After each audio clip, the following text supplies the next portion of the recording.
What's going on, my PT peeps? Mark and that family, my fighters. I'm One Eye Bry, also known as PT. Don't know if I'm winking or blinking, but I'm definitely thinking about Fear the Walking Dead and what are they doing. Spoiler warning for Season 7 as a whole. Season 7, Episode 9, 10, 11, and 12. Spoiler warning. Well, I gotta ask the question again.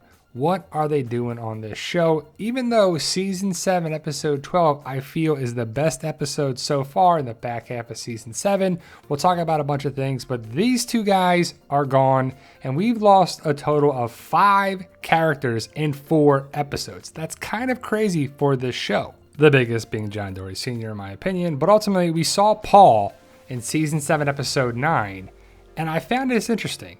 So Arno kills Paul in 709, and then 2 episodes later in Season 7, Episode 11, what happens to Arno?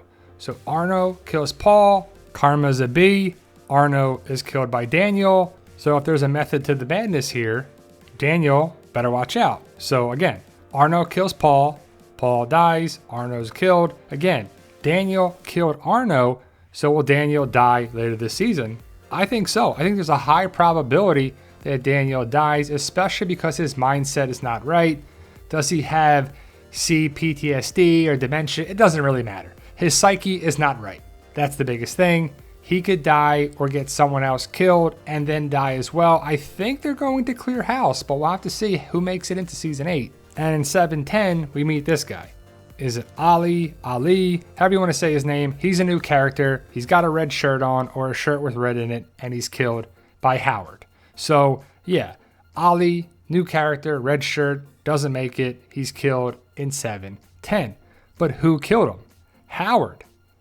2 episodes later in 712, he dies. So that bolsters the theory, hypothesis, discussion, breakdown, whatever you want to call it. But man, that's kind of crazy. So he went flying off the wall, and that's what they like to do right now is just throw him off the top of the tower, and they're not going to make it, right? So in 712, Howard is thrown off the wall by John Dory Sr.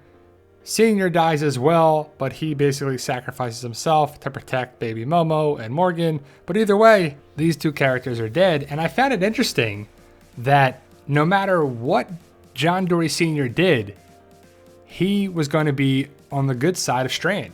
He was like, yeah, I planted the walkie. Strand's like, well, he wants to protect this place. See ya, Howard, you're gone. So John Dory Sr. couldn't really do anything wrong in Strand's eyes, but we'll talk about that later on. But John Dory Sr. dies as well as he tries to protect baby Momo and give baby Momo to Morgan so they can actually attack the tower. John Dory Sr. was bit and then swarmed. You can see the bunch of walkers there as Morgan and baby Momo go away. So John Dory Sr. is gone. There are no more John Dorys on the show. Also, Charlie is not looking good at all. I don't think she's going to make it. The radiation poisoning, the radiation sickness is going to take her. So I don't think she's going to survive into Season 8. So the big question I asked in another video, who will survive? Like I said before in the video, I think they're trying to clear house to free up some budget, some money, to pay Madison, to pay the people who are going to remain on the show. So some people gotta go. As for Strand, I just feel like Strand's going to live. Even though he shouldn't, he probably will. But Strand is dead to rights here with the conversation with John Dory Sr. So in 712, if you haven't seen it yet, John Dory Sr.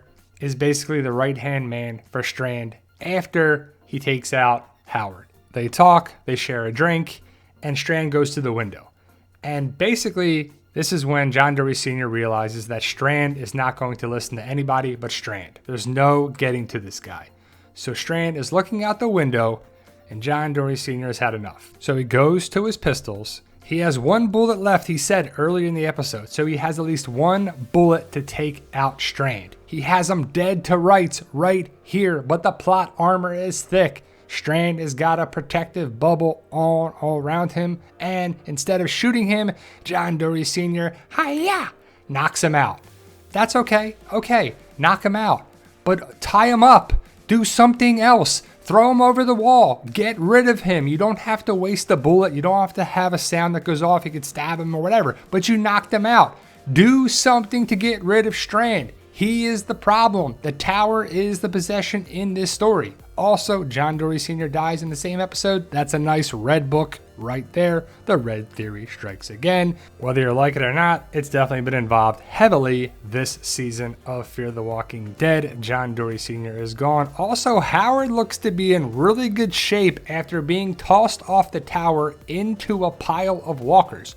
Shouldn't he be ripped apart right now? I mean, yeah, he's dead and he's a walker, but it's like, come on, his face should be caved in. He should be looking pretty rough. But basically, we're building up and still building up and building up some more. The war for the tower.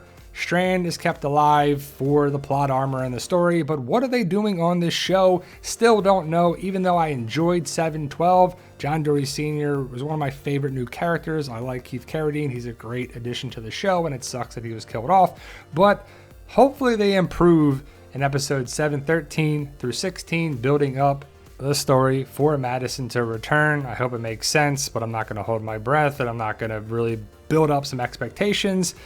It's just kind of frustrating to watch. Like, what are you doing? It doesn't make sense. A lot of this stuff is laughable, but let me know your thoughts. Post your comments below. I can't wait to see this guy again, Rick Grimes, in any way, shape, or form. Hit that subscribe button so you don't miss out on our Walking Dead videos. Thank you to all the people that support the channel on Patreon. You're a member, a subscriber, any way, shape, or form. We truly appreciate all the love and support. It really means the world to us and continues so we can make the videos like this all the time. Stay safe, and as always, tell them Daryl.